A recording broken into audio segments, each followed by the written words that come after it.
I've been writing a lot of poetry and I've been doing a lot of poetry stuff. Oh my God, this looks so good. You know, I've been writing a lot of poetry and especially this week. This week for the past few days I was doing like basically micro poetry confessions.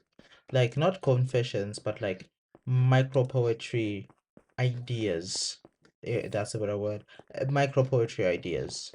And I just wanted to like in video form because I bound myself to make videos once a month regardless of what the YouTube algorithm deems as good because of the AI stuff. I like my videos I don't think will get out as much anymore. But I just wanted to think more about like the and reflect mainly on what I did and what was the point of all this. Also, speaking of, this is our house. I finished this. Last episode, I started this and it looks better now. I think it looks better. I think it looks better now. It looks good, I think. Maybe. I might change it. I might change it. Subject to change. Also, this is how the lower floor looks. It's decent. I used to use Fabulously Optimized, which was able to have brightness down to -10%, and I used to use -10%. And now I'm just using Minecraft Vanilla because of like other issues. So right now I'm rocking with this. It hasn't had the moodiness that I want, but I might just install a mod that just does the brightness stuff. But I wanted to start with how easy poetry can look. Because if you think about poetry, poetry is simply just putting words on a page that are truncated. Putting words on like a piece of like paper or like on a website or like on your laptop and the that look poetic, that look like they're truncated, basically trying to deprive yourself of the words that would be easy to go with and easy to dispose with in prose. And that was, I think that was the point of me doing that micro poetry stuff. Because the micro poems, like the Cinquains and the other stuff that I was doing, was mainly for the purpose of just understanding how to put as much words, how to put as much meaning into as little words as possible. And I feel like people don't understand that about poetry. Oh my God, this looks amazing. Okay. Uh, I think like people don't understand what that means when it comes to poetry because I see a lot of poems sometimes that are simply just stating stuff, that are simply just trying to paint an image. But like, what's the point of that image? What is the point of having this rosy prose? Because rosy prose can be done by anyone, and rosy prose can be done at any time. But what gives the agency? What gives the actual incumbents to say that this is a poem? To say that this is actually something that I'm wanting to do. This is like a piece of text that I care about. Also, I'm playing Minecraft while I'm doing this, by the way. So I don't know how that's gonna work, but so like that's the point of the micropoetry experiment. I mean, the first point of the micropoetry experiment is to understand how, like new forms of poetry, because later on I'll talk about like how important it is to like continuously know like types of poetry and stuff like that. But like the other reason was that I really wanted to know more about myself, and I wanted to use the most concise method I can in order to know myself, and I think that was through micropoetry. So it's very hard. It's very hard to write micropoetry because when you're used to like in prose, you can have as many words as you want. The more words, the better sometimes. And when it comes to regular poetry, there's no one constraining the amount of words you can use. When you're talking about that, then you start to realize that micropoetry is kind of hard, like especially the word constraint poems. Like there's this one called the Kelly Loon, which is honestly harder than a haiku, but haikus are more popular because think Japan. So like haiku, a loon requires 3, 5, and 3 words. You cannot really do a lot in 3, 5, and 3 words the same way that you can do in a haiku, because syllables can can like you can have a word that is like has a small amount of syllables but have a lot of meaning. But you can't really with words. You can't really be economic with words as you can with syllables. And that really helped me understand more about myself and like how important it is to just basically write and basically like know more stuff. And that goes to the second thing that you need to read more. If the stuff that you're reading right now, you need to read more. If you're reading books, read articles and maybe watch movies too. If you're watching movies, you need to read more books and read more articles. Everyone needs to consume more. And I'm not talking about consumption as in TikToks. I'm talking about like actual consumption of media that makes you think. Because I feel like the greatest book I've read so far other than like Greek lessons, other than your Greek lessons and your other books that are like just known overall is like this is what a good book looks like. You've got other books that are like very important. Like you've got The Elegance of the Hedgehog. The Elegance of the Hedgehog told me that I'm a dumbass. And the way that it told me that I'm a dumbass is that it told me that I don't read enough. And not reading enough and not knowing philosophy is in sociology is not an excuse. In fact, it's actually bad because like the way that the book talked about stuff like theory and Marxism and other stuff, and then at the end spun around to become a love poem and to become like an actual like book about grief and talk about like death and to talk about how important it is to like live. And through all of that, through that through line, you really understand that you are really dumb. And you're dumb in a good way because you actually know what you're dumb at. And you start to actually try to find ways that not make you dumb. Like, I'm starting to read more sociology. I'm starting to read more on what it means when Immanuel Kant said that you should not use a person as a mere means. Because that's important to know. That's important to like actually help people. And once you do that, you can talk to people and you can have more fulfilling, more enriching conversations. So you've got to read more. You've got to understand more stuff. You've got to think more. You've got to put your ideas into the world. You've got to read what other ideas are there. Because the brain cannot create its own ideas. The brain cannot create something purely from fiction. It cannot create something purely from scratch. It learns. It learns and then it combines stuff and then it uses other context and then it tries to apply stuff to the stuff that it already knows and the stuff that's already upon it and then create something new. And that new thing is what creativity is. So, like for example, there would be no Jacob Collier if there was no European as 18th century European music, right? There would be no Kendrick Lamar if there wasn't a Tupac. There wouldn't be like me if there wasn't the people that I like, right? Because once I understood that, I actually started wanting to do more stuff. I started wanting to say that l- I should be more creative. I should like remix and stuff. I should like to be honest with myself when I say that this thing came from somewhere else, and be honest to say that yeah, it probably did. And what did it teach me, and what can I make that makes it different from that. So, like that's why I did the micro poetry. The micro poetry honestly was just leading up to that to understand like how to get better at certain pieces of work in certain genres. So once I get better at those genres, I can actually use them when it's important.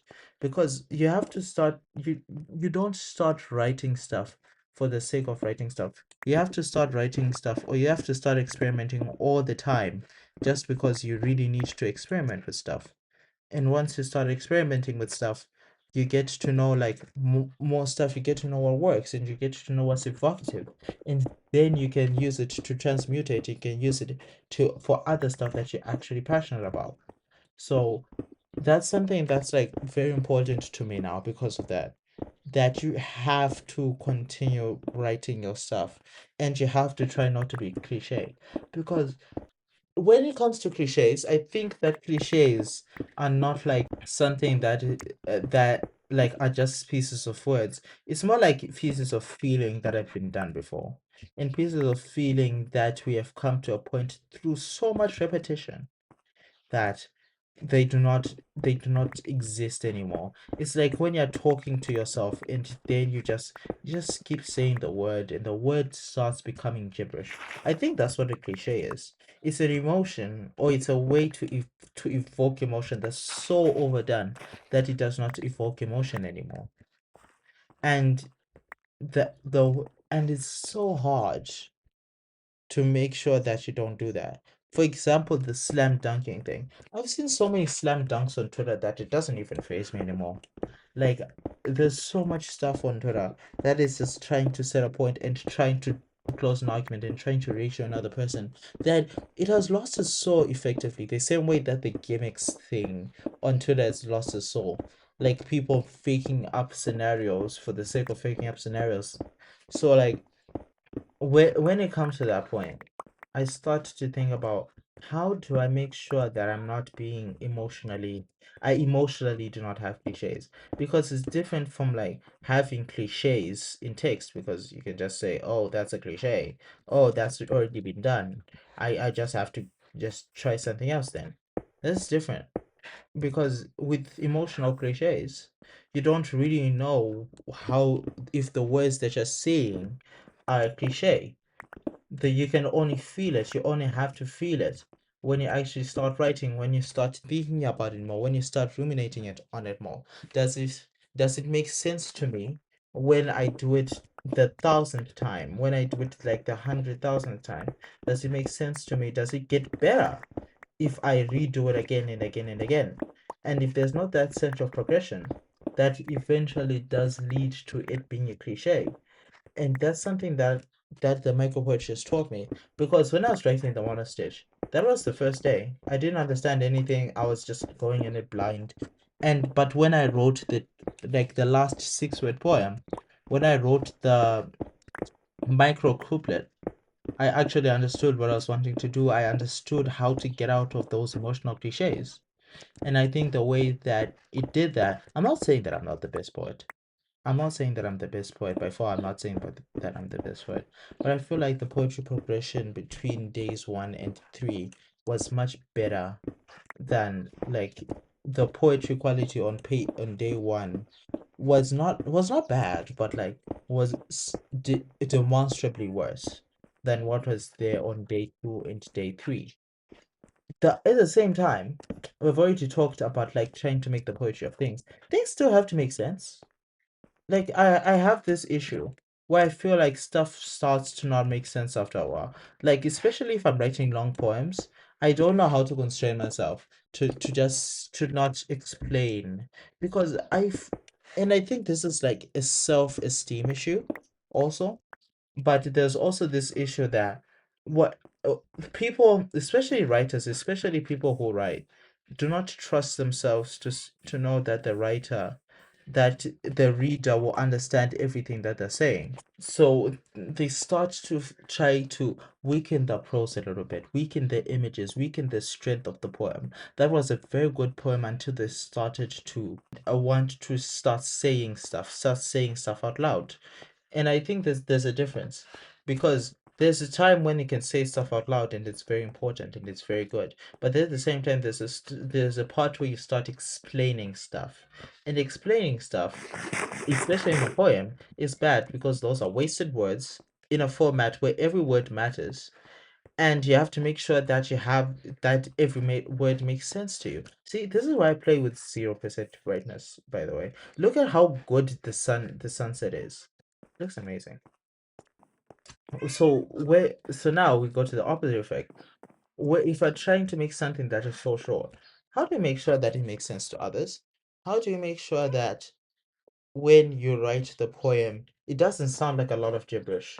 It sounds like something that actually makes sense. It sounds like something that when you read it again and again, what separates a poem that needs to be reread to be understood, and once someone understands it, it becomes more rich to them, or something that is more rich every time they read it, or something that doesn't, something that does not give any emotional effect or any emotional joy, and just becomes, and just doesn't make sense.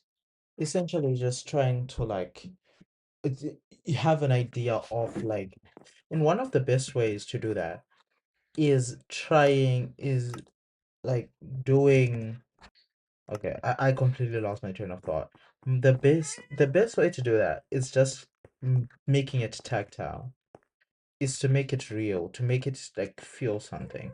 Because once you make someone feel what it is to be like in a heartbreak, to make it feel viscerally what it means to be in a heartbreak, then you have managed to do something.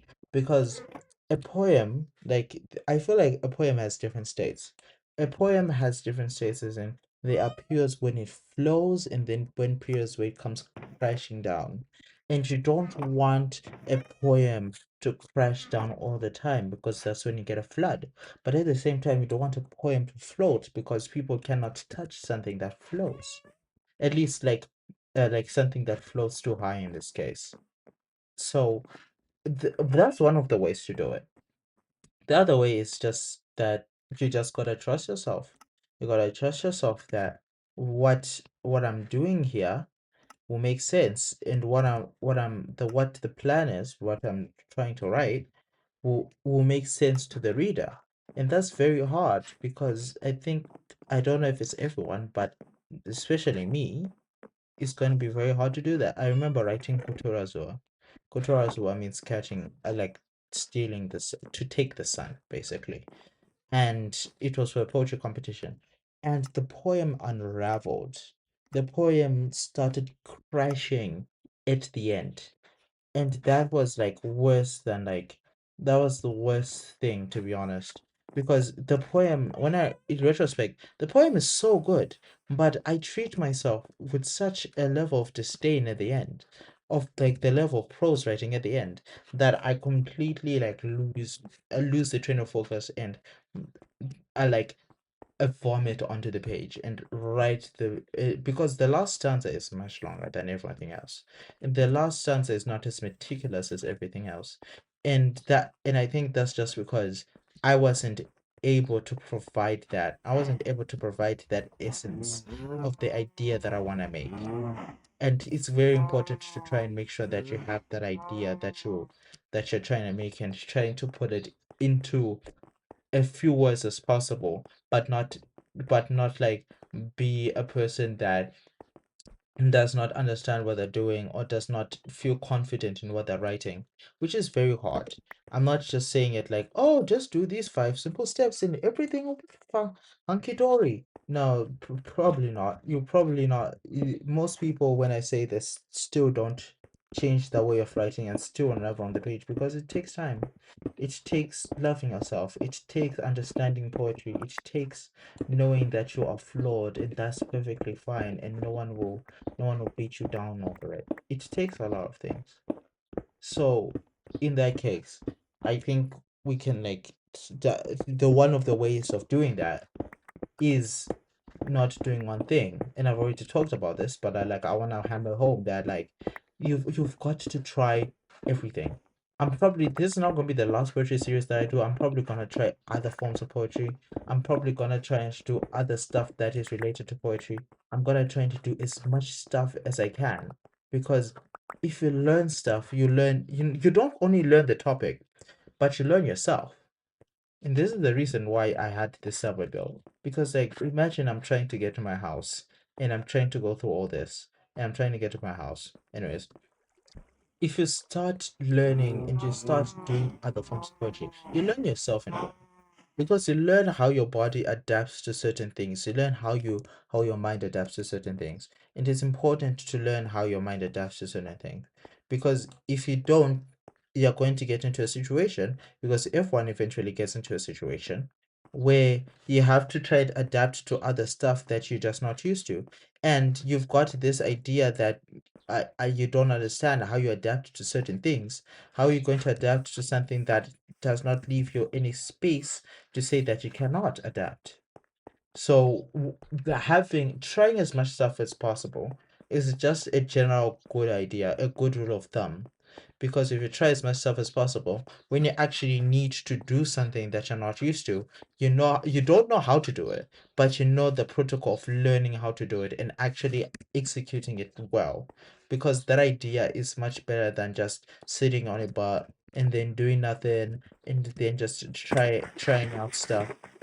That's like the better idea, right?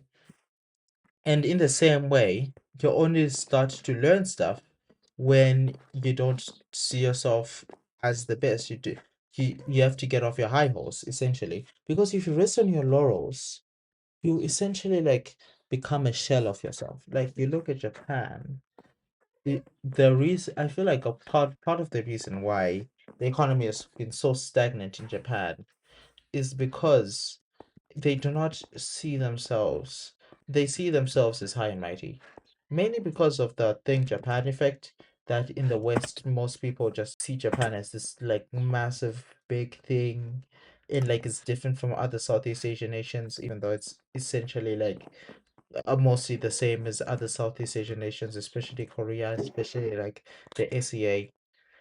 Like they both have like the same, I don't know how to describe it, but like the same way that countries in Southern Africa are the same, even though they're different, that's the same way that Japan is.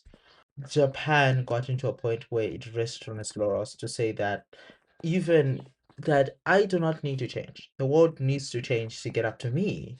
And now Japan is like, when it comes to technology, it's like 15, like 10 to 15 years behind everyone else.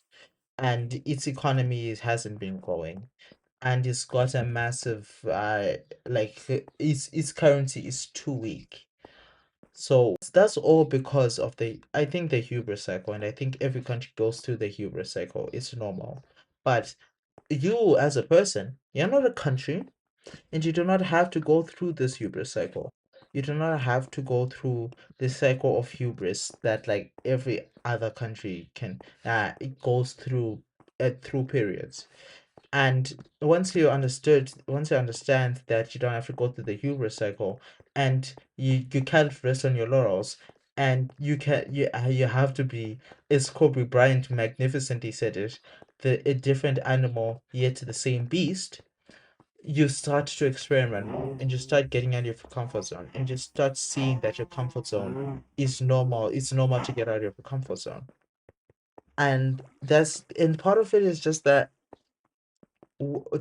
part of it of resting on your laurels is that you have learned from somewhere, and you have learned what the best looks like. You have learned what peak looks like. And when you learn what peak looks like, and you do not experience it yourself, because when you imitate others, you essentially are not being yourself, then all of the other stuff that I talked about will not happen. Because if you start to be yourself and not just, hey, you should be yourself, you should basically mimic what information you get and then transmove it and like stuff like that. What I'm trying to say is that like you do not do not essentially take advice from me or anyone else on how you should do certain things. Except for the advice that I did give. That's good advice, I think. They should hire me. They should hire me to do a TEDx. Anyways, I'm saying that apart from like the advice of being yourself, you should genuinely be yourself. As in, you should not look at another person and say that this is my target. I want to become this person. I want to emulate this person. It's good to have role models, and you should take how they became the way they are and how you can apply it to your own life instead of trying to become that person. Because there are a lot of people who just want to become a certain person. Either it's like a famous hip hop or musician, a famous hip hop artist or musician, and that makes it like very hard to like become yourself, because you have been chasing the dream, or you have been chasing the fiction of becoming someone else. That when once you realize it, you aren't really yourself, but you are basically living vicariously through you're living an idea and you're not living yourself, basically. And once someone starts living an idea of themselves and not living and not being themselves, then that's when the resting on your laurels comes in, and that's when like having emotional cliches come in, because you'd be stunted through the idea that you think that you've achieved being yourself, but in fact you are really living the fiction of being yourself. And that goes to the part that some things do not have to end. Some things you do not have to emulate. Some things there is no goal. Oh yeah, I'm mining the andesite because I want to do it for the tunnel. It looks good for the tunnel. So you have to like basically see that not things are not supposed to end. There are things that will live after you. Like for example, like the immortality thing. I think the reason why billionaires are obsessed with mortality is that there's an end point, and there's an end without resolution. Because if you have all this, now if you have all the money in the world, the one thing that you do not have is end without resolution. You cannot control how it ends. And and people have to understand that you genuinely cannot control how things end. If I end in disgrace, I end in disgrace. If I end like a person who is never seen and like my art is only seen after I die, that's just how it is. If I if I get to reap the fruits of my art during my time, I'll be happy. If I don't, it's fine. That like I do not need resolution in my life, and there will be days that like I want resolution, but I will not be able to get it because resolution is hard to get. And once you get understand that, like your mind becomes more free. You're more able to do other stuff because you are not scared of how things will end. Because a lot of people are scared of how things will end. Even if it's subconsciously, people are scared of what happens after me. How will people view me once I'm dead? Because you cannot control how people view you once you're dead, because you're dead. So I guess in a way, that's that's basically the idea that I had, and that's basically the thing that I wanted to talk about, and to talk about the confessions of the poetry that I've been having. So that's how it ends. This is how the video ends, which is good because I controlled it.